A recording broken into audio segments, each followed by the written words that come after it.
Hi friends, మనం ఈ చిన్న చేపల్ని నెల్లూరు చేపల పులుసు లాగా ఎలా పెడదామో చూద్దాము. ఈ చేపల్ని ఉప్పు కారం పసుపు వేసి కలబెట్టి కొంచెం అల్లం చిన్నులపాయ పేస్ట్ కూడా వేసాను. ఒక అరగంట పక్కన పెట్టాను. ఇప్పుడు దీనికి కావాల్సినవి కొద్దిగా చింతపండు నానబెట్టాను. అదేవిధంగా మనం మామిడికాయ ముక్కలు కూడా వేసుకుందాము. బాగుంటుంది. నెల్లూరు చేపల పులుసు తయారు చేసి చూపిస్తాను. మా చేపల పులుసులోకి కొంచెం ఆవాలు జీలకర్ర లైట్గా రోస్ట్ చేసుకొని పౌడర్ చేసుకొని వేసుకోవాలి.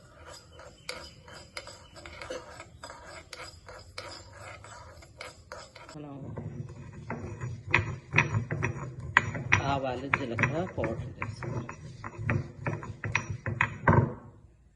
మనకి కర్రీకి కావాల్సినటువంటి ఆనియన్స్ టమాటాస్ మామిడికాయలు కోసి పెట్టుకున్నాం. తర్వాత చేపల పులుసుకి కొంచెం ఆనియన్స్ రెడ్డిష్గా వచ్చినాక ముక్కలమాట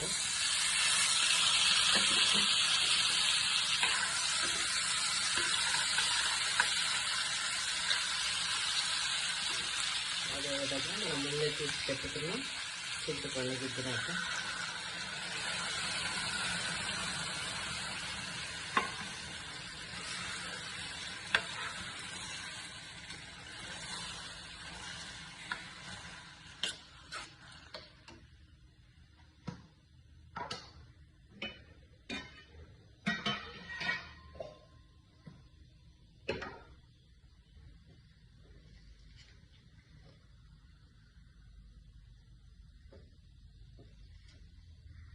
తర్వాత చేపలను కూడా వేసేసుకున్నాం.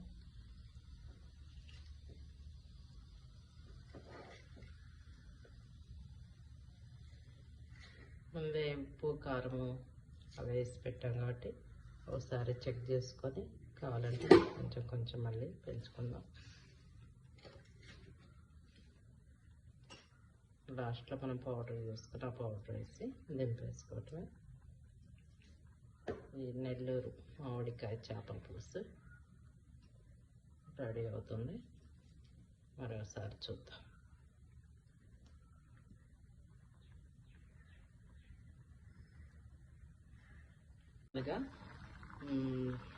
ఆవాలు జీలకర్ర వేయించి చేసుకున్న పౌడరు చల్లేసి దింపేసుకోవటమే.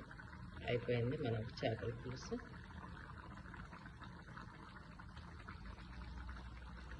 హాయ్ గైస్, ఇప్పుడు ఫైనల్గా మనం చేపల కర్రీ టేస్ట్ చేద్దాం.